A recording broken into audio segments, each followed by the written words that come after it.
Bismillahirrahmanirrahim. Assalamualaikum warahmatullahi wabarakatuh. Bismillahirrahmanirrahim. Rabbi shrah li sadri wa yassir li amri wahlul 'uqdatam min lisani.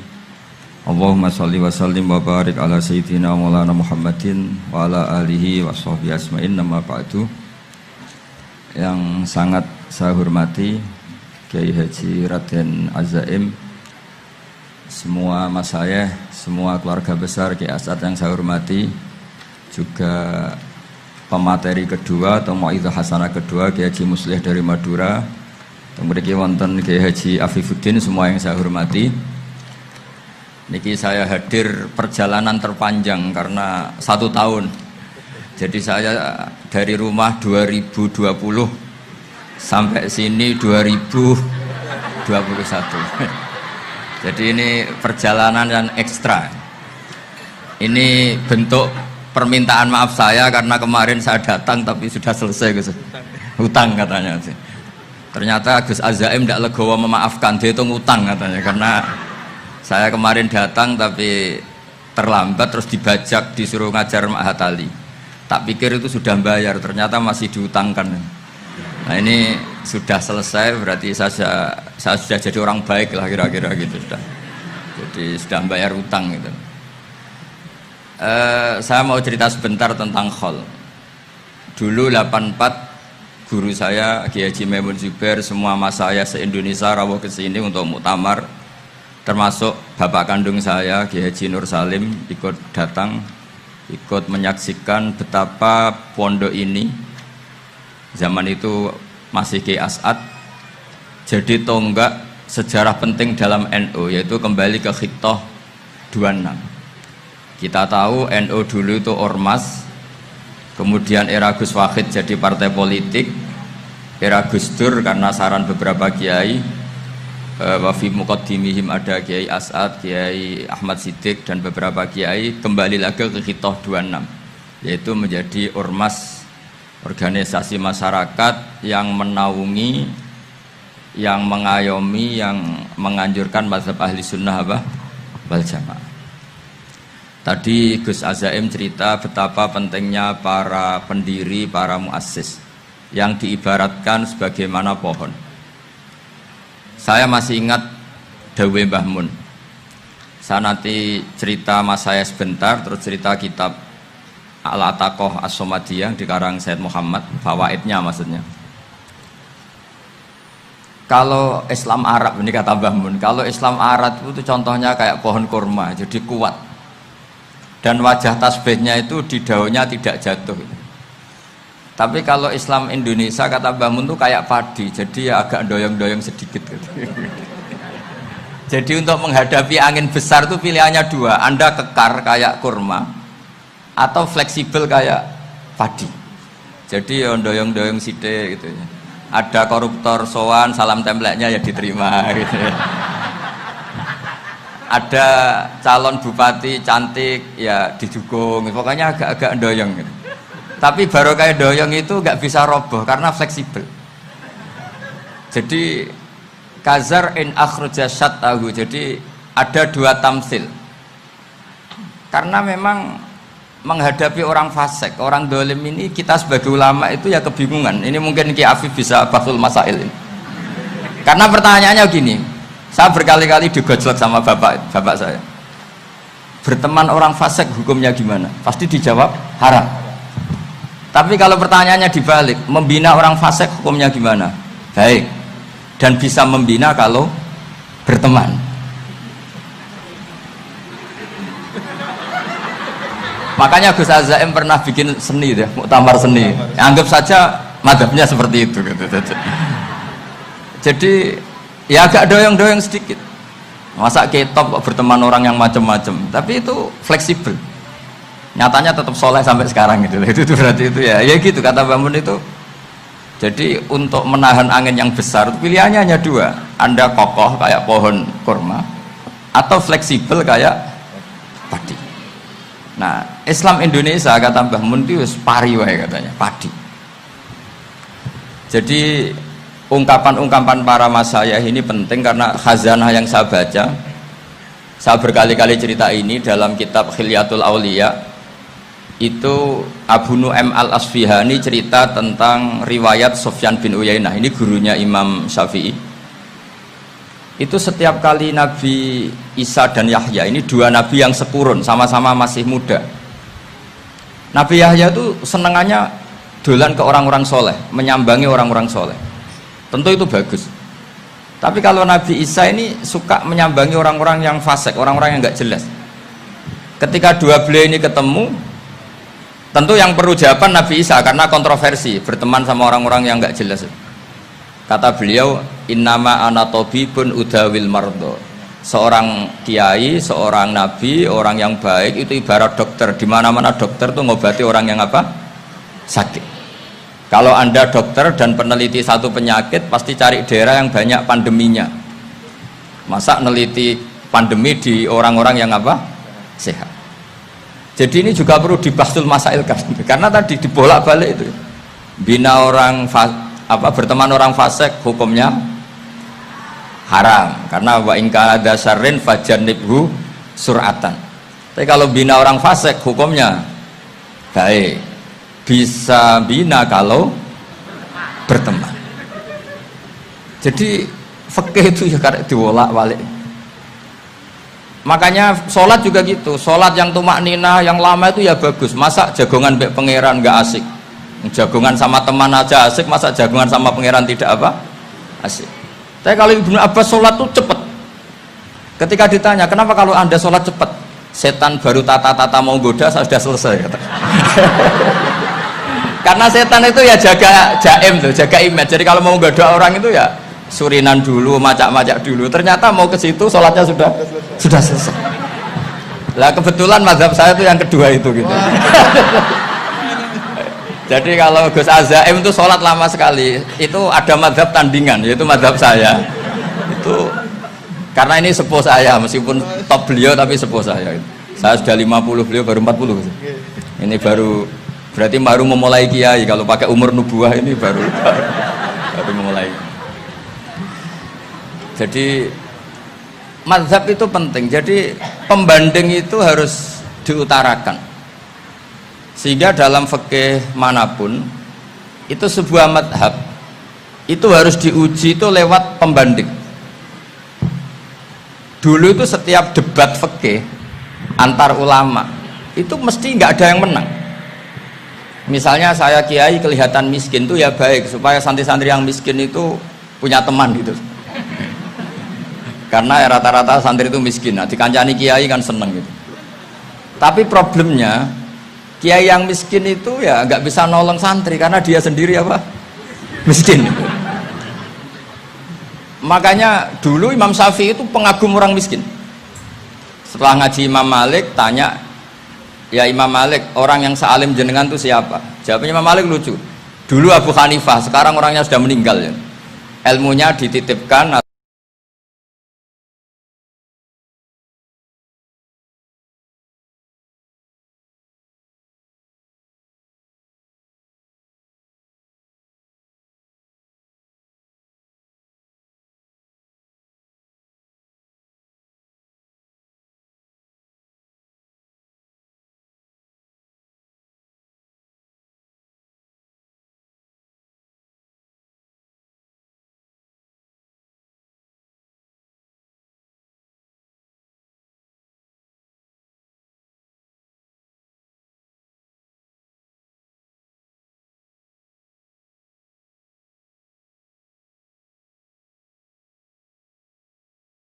Kasihkan orang-orang fasik biar dipakai judi, dipakai selingkuh, dipakai maksiat. Jangan harta ini harus tetap di orang soleh. Kalau ke orang fasik bahaya. Berarti kiai boleh kaya, boleh semenjak itu ada gerakan kiai kudu sugih. Ya ada yang kesampaian, ada yang enggak gitu aja. Tapi karena kalau pakai logika fikih harta itu fitnah. Oke, seakan-akan harta itu masalah. Tapi kalau ini dikuasai orang dolim, maka masalah besar. Jika orang-orang soleh ini harus juga menguasai harta. Nah, terus lama-lama dikiaskan kekuasaan. Kalau yang kuasain orang fasik, orang tidak sholat ribet. Akhirnya kiai terus dukung, ya akhirnya ikut politik tadi. Nak menawa bupatinya kena diatur gitu. Diatur kon sholat, orang ngasih proposal, maksudnya diatur keng sholat maksud. Ini cerita-cerita apa logika fikih. Makanya saya sering ngaji kitab-kitab itu, diantara yang saya suka adalah ada dialog besar yang terjadi di antara orang-orang pilihan, termasuk bahkan di antara para nabi dan Tuhan. Jadi unik, Allah sendiri kadang mengajari kecerdasan para nabi itu ya lewat dialog. Masyhur itu, Nabi Ibrahim itu punya ruang khusus untuk sholat dan tidak boleh siapapun masuk situ. Tahu-tahu ada yang sudah di situ. Beliau membuka, kaget. Siapa memberi izin ke kamu yang punya rumah ini? Saya yang punya rumah dan saya tidak memberi izin kamu. Yang memberi izin saya itu yang punya saya, kamu dan rumah ini. Yaitu Allah Ta'ala katanya. Wah, berarti kamu malaikat dong? Iya, saya malaikat Israel. Disuruh nyabut nyawa kamu kan? Ya agak sopan karena nggak pernah mondok di Salafiyah itu namanya malaikat Israel itu. Itu akhirnya Nabi Ibrahim bilang, wah itu keliru, Anda pasti keliru. Hal ra'aita habiban yumitu habibah, hal ra'aita khalilan yumitu khalilah. Saya ini Khalilur Rahman, saya ini kekasih Allah. Masa ada kekasih bunuh yang dikasih? Itu Israel akhirnya ngaji, masuk akal juga. Ternyata perintah ini mungkin hoax ya. Pokoknya dia terus mikir akhirnya. Iya ya, masa ini kekasih Allah kemudian oleh Allah dibunuh, dimatikan. Terbanglah Israel, matur lagi, ya Allah, kata Ibrahim, hal ra'aita khalilan yumitu khalilah. Masa kekasih bunuh yang dia apa? Kasih. Kayaknya masuk akal Gusti. Mulai ngaji lah kira-kira gitu malaikat itu. Akhirnya oleh Allah dijawab, ya sudah begini, kamu datang ke Ibrahim bilang, hal ra'aita habiban yakrahu ayyalqa habibah. Masa kekasih tidak siap ketemu yang dikasih? Nah, jadi akhirnya Nabi Ibrahim, Israel datang lagi. Logikanya sekarang enggak gitu, begini katanya, diajarin. Hal ra'aita habiban yakrahu ayyalqa habibah. Masa kekasih tidak siap ketemu yang dikasih? Terus kata Ibrahim, oke, ya, terus mau meninggal. Jadi kalau jenengan cinta betul sama Allah ya harus, ya tidak usah, jangan sekarang, tapi kalau mati di rumah aja, kalau di pondok ngerepotnya kiainya nanti itu. Tapi nanti setelah punya cucu banyak lah. Nah, barokahnya baca ini, dialog-dialog orang pilihan ini akan tersibak. Karena tidak dalam semua kebaikan itu nggak ada logikanya, rata-rata ada logikanya. Misalnya begini, kalau Anda orang soleh, kemudian anak Anda pamit mau sekolah di Jerman, pilihan Anda mengizinkan apa enggak? Karena potensi jadi fasik ya tinggi, karena di tempat-tempat maksiat. Potensi berdakwah dari daerah yang untuk daerah yang tidak ada dai-nya menjadi ada. Itu mesti ulama itu berdebat. Misalnya punya anak pamit mau kembali atau keluarga. Yang satu cara berpikir optimis. Awal ada dai di beberapa negara Eropa itu ya barokahnya imigran, pekerja, mahasiswa. Dan semua itu bumi Allah, harus ada tasbih, harus ada tahmid. Dan itu harus dimulai dari kemauan atau mengizinkan anak asuh kita ke sana. Tapi di sisi yang lain potensi jadi fasik itu tinggi sekali. Wamana iman pas-pasan.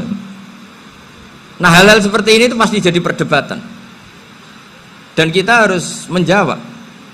Dan tadi kayaknya di semua Basul Masail Pondok Salafiyah jawabnya pede semua, nggak ada ragu, nggak ada khilaf. Baguslah kalau pede. Meskipun nanti mungkin ada ulama lain yang cara berpikir apa? Berbeda. Sehingga ini saya cerita ya. Sehingga di kitab-kitab fikih, misalnya saya kok hidup di Bali sudah punya komunitas ngaji. Itu kok saya pindah ke Sukorejo sini. Banyak ulama yang mengatakan haram. Karena membiarkan bumi Allah yang sudah pernah ada orang yang sujud kemudian ditinggalkan kosong dan kemudian dikuasai orang yang tidak sujud. Jadi dianggap itu pembiaran. Jadi banyak di kitab Qalyubi, sarahnya Mahalli, jika ada seorang muslim yang hidup di negara orang kafir, dia nyaman, tidak dapat teror, Itu nggak boleh lagi pindah ke negara Islam yang sehat. Karena takutnya li Allah yastau lial kafir tilkal buka, supaya bumi itu tidak dikuasai orang kafir. Jadi ini hal-hal yang para fuqaha itu harus berdebat. Karena ini masalah-masalah furu'iyah. Sehingga mulai dulu ya banyak ulama yang nyun sewu berpolitik, mulai Wali Songo sampai sekarang alhamdulillah yang minat banyak. Mungkin bedanya ikhlas sama tidaknya. Tapi kalau saya pernah dikeluhin utusan dari ya komunitas Islam Indonesia itu dulu itu ceritanya banyak yang dari Kamboja. Kalau dulu orang cerita itu orang Cempa. Itu setelah di Indonesia besar Wali Songo dan Brawijaya 5 itu sudah mulai oleng, itu singkat cerita mereka berpikir ingin bikin kerajaan apa? Islam di Demak Mintoro dengan raja pertama yaitu Raden Fatah, karena Raden Fatah ini putra Brawijaya. Padahal setelah jadi kerajaan ini era cucu sudah konflik, berebut kekuasaan. Akhirnya sampai jadi Jipang, jadi Jogja, jadi Solo dan seterusnya. Tapi kata Mbah Mun itu tetap barokah kata. Karena orang Islam terus terbiasa mimpin. Sekeliru-keliru sidik, pokoknya orang Islam biasa mimpin. Sehingga zaman Mbah Hashim ya sudah mimpin Masumi, zaman Kiai As'ad pengaruhnya besar, sampai sekarang Kiai-Kiai pengaruhnya besar. Nah barokahnya Kiai-Kiai pengaruh besar ini sampai moral jadi ukuran. Misalnya sekarang ada calon bupati kok nggak sholat, itu pasti kalah. Jadi sholat itu jadi tolok ukur untuk calon apa? Bupati. Meskipun mungkin punya efek pura-pura sholat, tapi nggak apa-apa lah. Sementing moral ini jadi ukuran. Sementara yang di Thailand, di Patani, itu karena dulu pelajarannya tasawuf, itu orang nggak ambisi mimpin dunia. Tahu-tahu dipimpin. Dan akhirnya nyuwun sewu ya saage Islam-Islam yang dulu terlalu tasawuf karena nggak punya pengalaman memimpin, akhirnya lazimnya konsekuensinya hanya dipimpin. Tapi Islam Indonesia beda, karena kulino mimpin itu akhirnya dari orang Islam biasa menjadi Islam yang sholat sampai Islam yang bisa ngaji, itu bisa mimpin negara. Tentu yang paling populer dimulai Gus Dur. Jadi ini sesuatu yang barokahnya istihad para kiai, sementing Islam kulino mimpin. Jika di Indonesia itu barokahnya itu, kebaikan itu jadi tolok ukur. Ada orang kok terkenal koruptor atau terkenal nyuwun sewu selingkuh atau terkenal apa, itu pasti tidak jadi. Karena moral itu menjadi tolok ukur. Dan itu adalah politik para kiai. Jadi ini saya cerita, dan itu negara juga akhirnya untung karena seleksi agama sama negara itu sama-sama kiai ya bilang negara harus dipimpin orang soleh, negara juga bilang seperti itu. Nah, ketokohan-ketokohan para beliau-beliau ini yang maulah bekerja sama dengan umarok. Kita tahu dulu Pak Harto ya rawuh ke sini ketika Muktamar 84, rawuh ke Kiai As'ad, ketika mau kembali ke Khittah juga dirembuk oleh ulama dan umarok. Dan akhirnya ini menjadi negara yang alhamdulillah semoga selalu menuju baldatun thayyibatu wa rabbun ghafur. Nah, kemudian di sini saya tabarruk dengan Said Muhammad, gurunya Kiai Haji Azaim.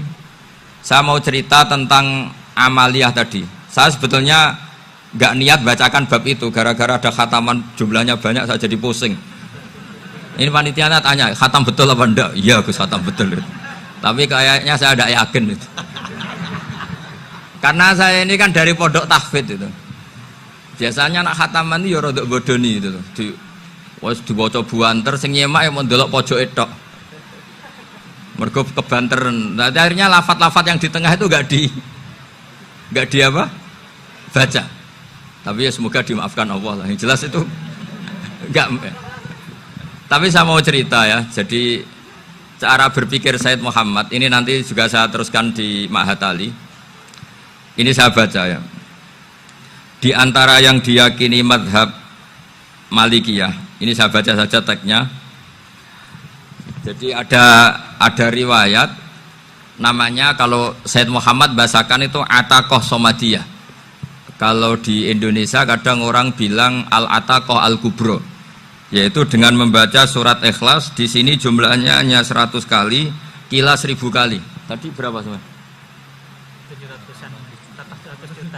700 juta ini sudah susuk banyak ini. Di sini hanya 40, riwayat lagi 100, 1000. Terus sampean tadi berapa? 800 juta. Wah, ini sudah susuk ini. Itu anak cucu sampean pasti masuk surga itu kalau gitu. Ini saya baca, ini kitabnya Sayyid Muhammad ini. Suratul Ikhlasi wal Itqu minan nar. Akhrajat Tabrani fil Kabir an Fairuz ad-Dailami wa Ibnu Uftin Najasi. Waqad khadaman Nabiyya sallallahu alaihi wasallam. Orang ini jadi khadimnya Nabi. Qala Rasulullah sallallahu alaihi wasallam, "Man qara'a qul huwallahu ahad mi'ata marratin fi shalat ghairiha katabahu lahu bara'atan minan nar." Ini hanya berapa ini? Mi'ata marrah. Berarti kalau satu orang itu cukup 100. Tadi sudah untuk 7 turunan tadi untuk orang berapa? Ya, untuk 7 turunan cukup ya? Cukup. Untuk 7 turunan gitu. Ya sudah. Susuk ini sudah susuk ini. Aduh, ribet ini. Nah, ini tak cari pembenarannya, ini supaya keren. Ini di halaman 188 Abwabul Farad. Warwa Ibrahim bin Muhammad Al-Khiyari fi fawaitihi an Khudzaifa marfu'an. Man qara'a qul huwallahu ahad alfa marratin faqad ishtara nafsahu minallah. Berarti 100, ada riwayat lagi 1000. Nanti tak carikan lagi yang berapa? 1 miliar mungkin. Jangan banyak-banyak.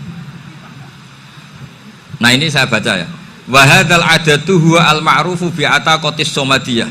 Wa qad nassa jama'atun mutaakhiril malikiyah ala istihbabi ataqatis somadiyah wa haddu ala qiraatiha wa istimaliha.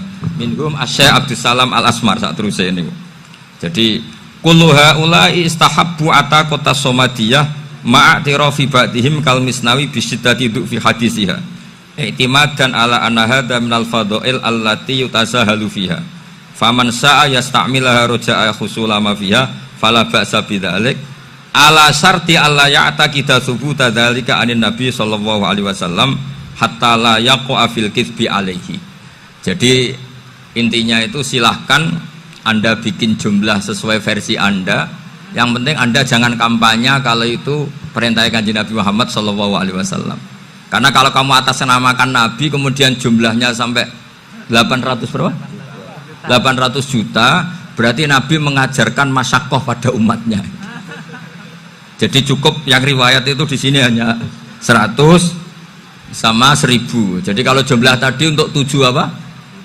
Turunan. Jadi kamu harus ditutup dengan doa, ya Allah, semua itu bukan untuk saya tapi untuk 7 turunan. Tolong catat ya Allah. Karena itu. Jadi artinya gini loh ya, orang Indonesia yang sering mempraktekkan ataqosomadiyah itu bukan tanpa dalil. Ternyata dalam mazhab Maliki, saya masih ingat ketika mbah saya kandung, bapaknya bapak, asmane Mbah Nur Syam, itu wasiatnya minta dibacakan 4.000. Yang baca pas itu ya bapak sama anak-anaknya. Dan kemudian alhamdulillah zaman akhir itu mulai agak ngawur. Kalau ada acara itu wong liya kon maca anake mlebu metu gak melok maca. Itu keliru, saya jamin itu keliru. Saya sering kalau mimpin di rumah, kalau yasinan di tonggo-tonggo kok anake gak maca saya keluar. Bapakmu wong liya kon maca kata saya gitu. Jadi itu menurut saya itu yang jelas, saya sampai ngisi begini. Yang ada riwayatnya itu idza mata ibnu adam min qata amaluhu illa min salasin shadaqatin jariyah au ilmin yuntafa'u bi awaladin sholihin yatullah. Itu ndak ada di hadis au kiyayin sholihin yatullah kata. Yang ada itu awaladin apa? Sholihin. Jadi anaknya harus ikut, kalau ndak ada usaha kata. Akhirnya anaknya do wedi, nggih Gus nggih. Akhirnya tak kei jagung paling akeh, kula mendet sithik. Wong aku ora anake kok. Kadang-kadang enggak, orang lain baca buahnya anaknya mau melebu metu mau enggak no tamu mbek rokokan. Itu harus ditobatkan itu. Keliru itu. Karena nasnya bukan auqiyayin sholihin tapi awaladin sholihin. Ini bukan provokator, ini memang ya seperti itu. Nah, terus tentang tadi la ilaha illallah yang didawuhkan Gus Azaim. La ilaha illallah itu penting sekali, cuma saya mohon itu dielmoni lah. Jadi dulu kalimat ini menjadi spesial karena dielmoni, karena dimulai dari fa'lam annahu la ilaha illallah. Terusannya ayat tuh wastaghfir li dzambika walil mu'minina wal mu'minat. Saya ulang lagi ya. Terusannya ayat tuh wastaghfir lidzambika walil mu'minina wal mu'minat. Makanya menurut madhab Sadili, kamu disuruh baca la ilaha illallah dulu, jangan istighfar dulu. Saya ulang lagi ya. Dalam madhab Sadiliyah itu la ilaha illallah dulu, nggak boleh istighfar dulu. Alasannya masuk akal. Orang yang kafir 70 tahun itu sekali baca la ilaha illallah itu langsung yughfar lahum ma qad salaf. Sehingga la ilaha illallah sendiri sudah punya kekuatan supaya dosa kita diampuni. Qul lil ladzina kafaru iyantahu yughfar lahum ma qad salaf. Cara menghentikan kekafiran gimana? Dia melafadzkan la ilaha illallah. Ini kalimat yang begitu saktinya sampai orang yang kafir puluhan tahun itu dosanya semuanya terhapus hanya karena melafadzkan la ilaha illallah. Nah, makanya kata Abdul Hasan Asyadili, wastaghfir lidzambika ay bihadil kalimah. Seseorang sah diistighfar itu kalau melafadzkan la ilaha illallah. Misalnya ada orang kafir mati kafir, sah nggak anak cucunya mengistighfari dia? Tidak sah karena belum melafadzkan la ilaha illallah. Makanya kata Abdul Hasan Asyadili, wastaghfir lidzambika ay bihadil kalimah. Sehingga lafadz ini spesial betul. Tapi kadang-kadang beberapa mursyid cara berpikir lain. Ini kalimah thayyibah harus dibaca orang suci, sehingga mendahulukan apa? Istighfar. Untuk supaya pas ngelafatkan kalimah thayyibah sudah dalam keadaan apa? Suci. Itu juga masuk akal. Tapi secara meyakinkan saya sendiri lebih mengikuti manhajnya Abil Hasan Asyadili karena alasannya tadi, yang kafir puluhan tahun saja langsung luntur dosanya karena melafatkan la ilaha illallah. Artinya la ilaha illallah sendiri sudah bagian dari istighfar. Nah, ya tadi buktinya fa'lam annahu la ilaha illallah wastaghfir lidzambika walil mu'minina. Jadi orang sah diistighfari itu setelah dipastikan sah tauhidnya. Jadi setelah tauhidnya sah yaitu la ilaha illallah baru sah apa? Diistighfari. Sehingga orang kafir, saya ulang lagi, orang kafir yang mati kafir anak cucunya tidak boleh apa? Tidak boleh menistighfari. Terus saran saya kedua, la ilaha illallah itu filosofinya itu nafyun li uluhiyati ghairillah wa isbatun li uluhiyatillah wahda. Filosofi la ilaha illallah itu gimana? Menafikan semua selain Allah itu tidak Tuhan dan hanya menuhankan Allah semata. Nah itu caranya gimana? Caranya kita harus terbiasa. Ini karena tadi saya dibilangin panitia ini rata-rata mustameknya atau mustamiatnya ini santri. Caranya gimana? Dilatih pakai logika. Saya berkali-kali cerita kalau ngaji, saya sekaligus kampanye. Allah itu Tuhan yang begitu fair. Untuk menjadi Tuhan, Allah mempersilahkan, ada kualifikasi Tuhan. Jadi boleh, dikompetisikan itu boleh, kata Allah. Gak apa-apa kamu ngaku Tuhan gitu, kata Allah. Tapi nak ngaku pangeran itu paling gak ya direputasi lah, ada verifikasinya lah. Dimulai dari apa? Ya kalau jadi Tuhan itu setidaknya bikin langit bumi lah, aturannya gitu. Jadi kalau daftar bupati ya daftarlah ke KPU. Masa tahu-tahu jadi apa? Tuhan kemudian tidak punya prestasi bikin langit bumi. Sehingga Allah itu cara ngendikan itu ya fair. Qul ara'aitum ma tad'una min dunillah aruni madza khalaqu minal ardi am lahum syirkun fis samawat. Coba yang kamu tuhankan selain saya, prestasinya apa? Ketika saya bikin bumi itu apa ikut bikin? Terus am lahum syirkun fis samawat. Kalau bikin langit, kalau nggak bisa ya urun lah gitu. Urun semen apa urun bego, pokoknya urun lah gitu. Urun ora, gawe bumi ora, ngerti-ngerti ngaku dadi pangeran. Kul hatu burhanakum. Jadi ya kan ya lucu kan, misalnya syarat kiai di Salafiyah kan keluarga Kiai As'ad, cucunya ngaji ngalim. Orang keluarga Kiai As'ad terus muni, aku kiai utama di Salafiyah. Oh mesti dipenjara ya. Lah yo gak gawe langit bumi, gak ada prestasi terus ngaku sebagai apa? Tuhan. Sehingga fair. Makanya saya berkali-kali cerita. Jubair bin Mut'im itu punya anak namanya Muhammad. Ini sudah orang alim, Muhammad bin Jubair bin Mut'im. Itu cerita awala islami abihi. Mut'im itu orang pinter sekali. Saking pinternya dia jadi delegasinya orang Quraisy datang ke Rasulullah sebagai negosiator untuk membebaskan Asra Badrin, tawanan perang apa? Badar. Yang namanya disuruh itu pasti orang pinter. Tapi apa yang terjadi ketika nginep di masjid, karena zaman itu gak ada hotel, nanti jadi geger. Orang musyrik nginep di masjid hukumnya gimana? Bahsul masail tok. Zaman itu mau tidak mau. Kalau sekarang kan ada hotel, kiai juga punya wisma. Apa yang terjadi? Orang ini cerdas sekali. Dan delalah Nabi pas sholat maghrib itu baca wattur wa kitabim mastur sampai am khalaqus samawati wal ard. Ya kalau kamu jadi Tuhan ya setidaknya menciptakan langit bumi lah. Namanya jadi Tuhan ya ada persyaratan kan. Paling tidak punya reputasi menciptakan langit bumi. Atau kalau jadi Tuhan setidaknya reputasinya itu enggak diciptakan yang lain. Am khuliqu min ghairi syai'in. Ini jadi Tuhan kok punya bapak, punya ibu. Ini jadi Tuhan kok lahirnya di bumi, ada tanggal lahirnya, ada tahun. Masa jadi Tuhan kok dulu buminya semuanya walhasil tuh. Akhirnya Nabi ketika salam sholat maghrib, dia datang, ya Rasulullah, akalku habis oleh ayat yang barusan kau baca. Sudah saya Islam saja. Argumentasi selain Allah Tuhan itu batal.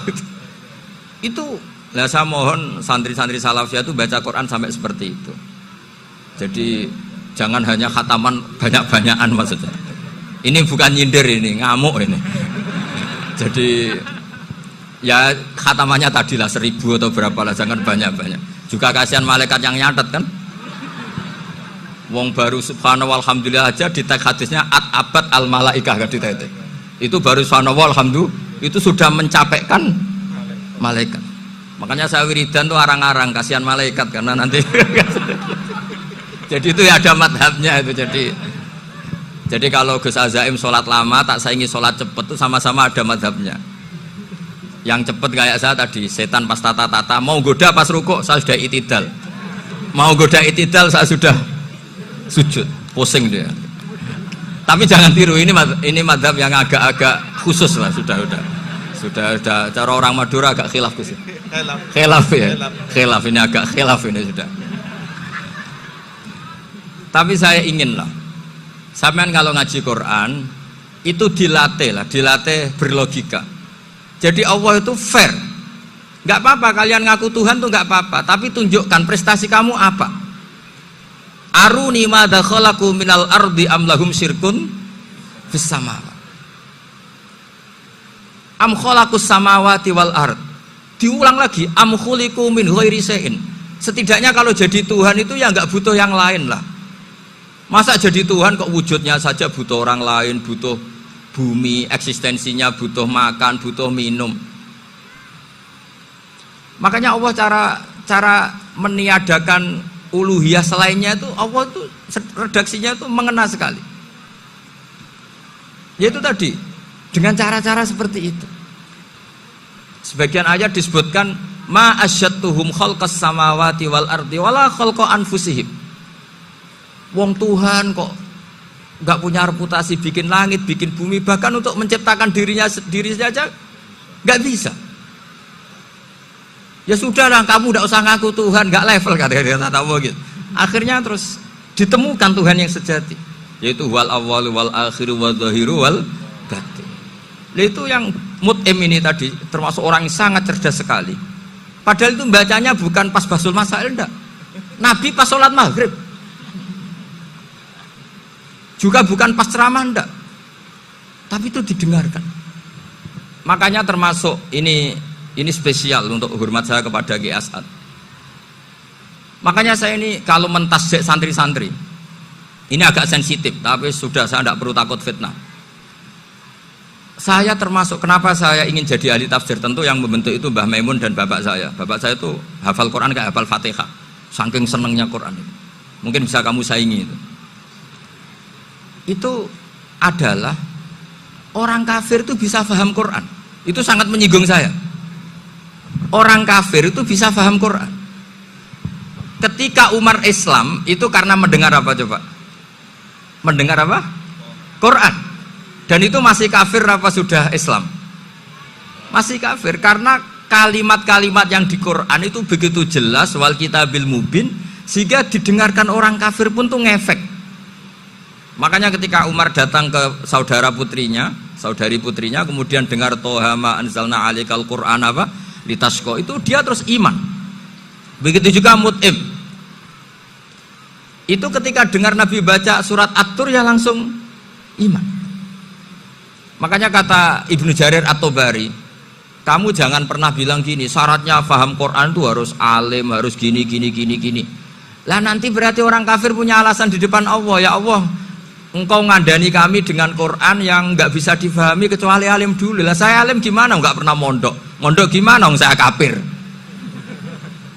Jadi artinya gini loh, kata Ibnu Jarir At-Tabari, Allah tidak mungkin mengatakan gini, ifhamil Quran bima la fahmalaka.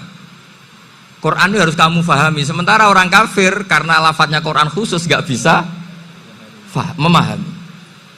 Makanya Quran itu dibaca. Itu banyak orang kafir yang menjadi muslim karena mendengar apa? Al-Quran. Padahal kafir. Nah termasuk tadi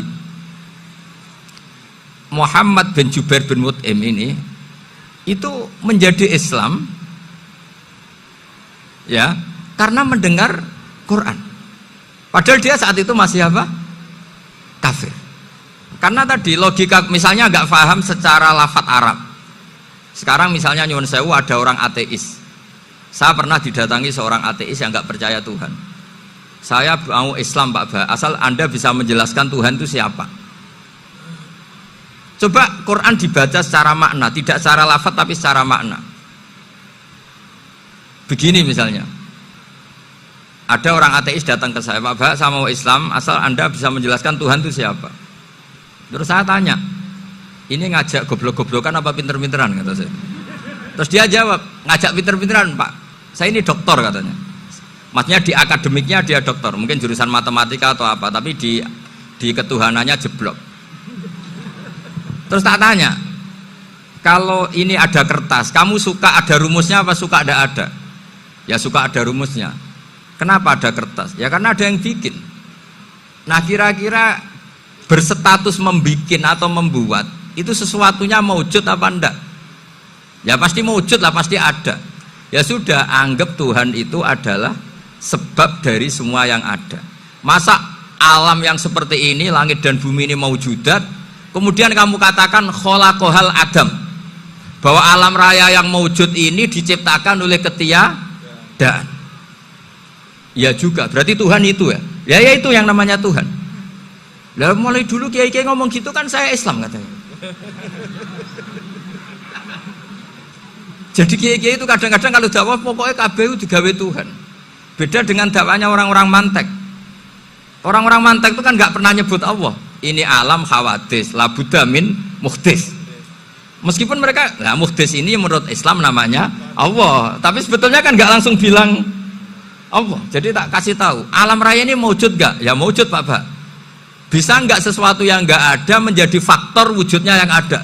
Ya nggak bisa, namanya nggak ada itu nggak bisa jadi faktor. Nah itu hebatnya ulama-ulama kita ketika mengenalkan Allah itu siapa? Zat yang wajibil wujud. Jadi kita ini kalah pinter be ulama-ulama dulu. Ya alhamdulillah kalahnya sama ulama dulu. Kalau kalah sama ulama sekarang isen lah. Jadi ulama dulu sudah pinter. Pasti pertanyaan dasar manusia, hadil maujudat tuh man khalaqaha, siapa yang menciptakan? Kalau kamu langsung jawab Allah atau Tuhan, mereka pasti tidak nerima. Ya jawab saja, hadil maujudat mesti khalaqaha maujudun. Nah berhubung maujud ini berstatus pencipta, harus super. Nah super ini oleh ulama disebut wajibul wujud atau musabbibul asbab, yang oleh Islam dinamai Allah. Tapi kita langsung ngomong Allah, ya mesti aja bingungkan kan bagi yang bingung maksudnya. Ya saya mohonlah kalimat-kalimat la ilaha illallah itu diamatilah, diresapi sampai seperti penjelasan saya ini, sehingga punya kualitas ilmu. Karena syaratnya memang fa'lam, harus punya kualitas apa? Ilmu. Ilmu itu apa? Ma'rifatus syai' ala ma huwa alaih. Mengenal sesuatu sesuai detail-detail sifatnya sesuatu itu. Misalnya kalau Allah sudah jadi Tuhan, ya harusnya qabla kulli syai'.